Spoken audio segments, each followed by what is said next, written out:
Somebody made a quote and said, every woman is a gold digger. When I would a catch with shovel and I be criminal. So many women will come and tell you, I married my husband not because of money. Madam, it is a pure lie. Do you marry your husband because you know in the future he will be poor? The answer is no. Once you say that I know he has a brighter future, you also marry him because of success or because of money. People will say that love has no condition. No, every love has a condition. Even God's love has a condition. I've said it time without numbers. If a woman fall in love with you because of money, she has not done any crime. She has not committed any evil. And that's why when you women are denying that they don't fall in love because of money, because we men have not accepted that it's not a crime, it's not a sin. God will not punish you for falling in love because of money. Government will not arrest you for falling in love because of money. The same way to men. If a man marries an old woman who has money, God will not punish you because you fall in love because of money, and government will not arrest you. So it's not a crime, it's not a sin. It don't matter who want to get angry. Say, hey, married because of money. Falling in love because of money is not a crime. And I was trying to tell you that even God's love has a condition. And a lot of people will come and tell you, no, God's love is unconditional. God's love is conditional. Even as a Christian, there's a condition, there's a purpose, there's a reason why God must show you love. He said in his word, you must be born again. And when you born again, believe in Christ, then he gives you power to become sons of God. Then he starts showing you love. So God's love has a condition. From a Christian perspective, even from a Muslim perspective, you have to ask for forgiveness. Even an Old Testament says you have to sacrifice ram or sheep or goat for God to love you. So even God's love has a condition. If you ask yourself a critical question, you understand that God did not love you the way he loves animals. Why? Because he created you in his image. That's why God show you more love than he show more love to animal. So God's love has a condition. Now, if God's love has a condition, why don't you think that human love must have a condition? There is no love without no condition. And this is a different topic. I don't want to delve in detail about it. But I want you to keep this information by the side as I go into the main detail of why I'm saying it. Now, for two partners to be in love, you must study each other. And in the course of studying each other, it's not the future you are studying, it's the past. If I'm approaching a woman, the reason I'm approaching the woman to love her is based on her past, not based on her future. If you're asking a woman question, what do you love? What can you do? Even that thing that she tell you love is subject to change tomorrow. But you are going to love her based on the things she loved in the past, not based on the things she will or she may change to tomorrow. But when you make decision to love her now, you will now stick to it even if she change tomorrow. That's why I say love is not a feeling, but a decision. But this is another different topic on its own. I'm going somewhere. Why am I saying this? A lot of people will come to me and say, why are you sharing the history of Igbo? Why are you Igbo-centric in your history? Why don't you talk about the love that will exist between the Igbos and the Yorubas and the Hausas? And I keep telling them, if you want us to exchange love, we need to know about each other. You cannot talk about love if you don't expose hate. You cannot preach love without exposing hate. Light does not shine in light. Light shines in darkness. And this is pure truth. Love without the truth is pretense. And truth without the love is brutality.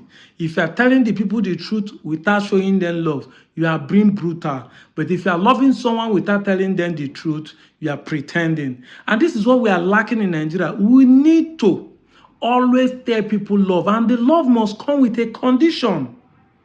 If you want us to be in love with other tribes, we must accept who we are, which is our past. That's why I'm sharing the history of the Igbos.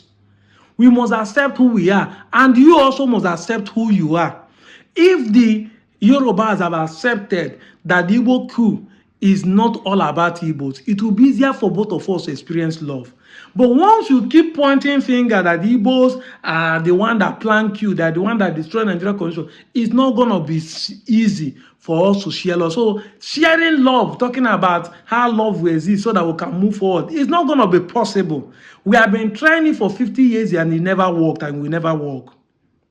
So if you want love, love comes with a condition. That condition is that you must accept who the next person is and you must accept who you are. Then, if all of us understand each other past, then we can move forward. And this is why I started by the statement I said that all of us are gold diggers. Now, who they catch be criminal. Do you understand me? And that's why I say that money is the reason why people fall in love. We want to make success in the future. We want to be successful. We want the government to move forward. We must fall in love. We must understand the conditions surrounding it. And for understanding the condition, we must share our history. Look at this statement where somebody is saying we must start poisoning the Igbos in the Southwest. I'm just 1 year plus on online though, and some of you are thinking, now waiting I dey talk, now they cause people to hate Igbos. Meanwhile, the Igbos have been hated before 1960. Before independence, the British government have hated the Igbos. Check my videos and I explain it. They have seen the Igbos as a rebel and a resistance to them. That is why today, anybody that says the truth attacked Igbos. If you doubt me, start speaking the truth. They will even tell you, say, you are just camouflaging, you are just fighting for IPOB, you are brafra. Once you start saying the truth, they won't look at the truth. They won't look at the message. They start attacking the personality of the messenger. They start attacking not just the messenger, but the entire tribe where the messenger came from. Because everybody see from the eye of truth that Igbos has more audacity and more honesty and more boldness and braveness to confront the situation and say it the way it is. And yet you don't want us to talk about it. Is it not people that believe that the Igbo people are forcing their women to drink this thing? All those lies is what you don't want us to talk about, because now that we have been steadfastly saying the truth here online, many of you are beginning to not to conform or accept it, but we are not saying I should not be talking about it. I should now concentrate on making unity and love, because it is now becoming obvious that the truth we are saying are hitting you straight-handed. You want us to change, but we will not quit. Your idea will not make us to quit. Your propaganda will not make us to quit. Even name callings, calling us IPOB, calling us bra fraud, online country, call us expansionist, call us baby factory, come even Nyamiri. I'm proud of it. Even I've said time without number, I'm a successful ritualist. That's what people want to call me. Even personally, my mouth is big. I love it. If I kiss you, I'll kiss your sister. You forget your father's name and start bearing my name. That means your sister will want to marry because I'm a good kisser. What am I trying to say? Those names will not stop us from telling people the truth. Even though the truth is not just about speaking about other people's tribe, but also to our Igbo brothers. If you watch that statement, part of the reason why people are attacking the Igbo is from us, the Igbos. Hollywood, as about my people are the one making these videos. You can never ever underestimate the power of Nollywood. In one of my videos, I talk about it.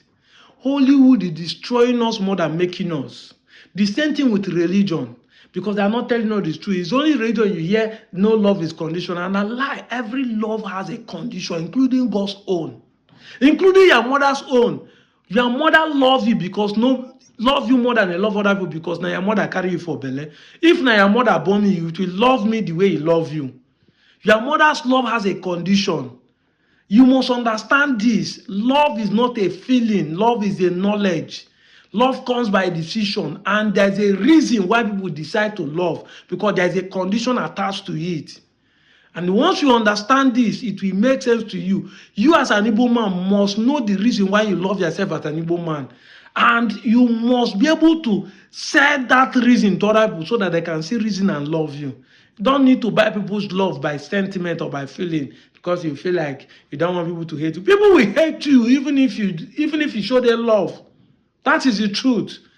But for those love to exist, we must share our past. You must share the past of everything that happened. Let them accept it. If they accept it that you are saying the truth, then we can share love. If there's a truth, unity becomes easy, because is in unity is about honesty. If there's no honesty, you both of you will not unite. I'm out of here, Joe.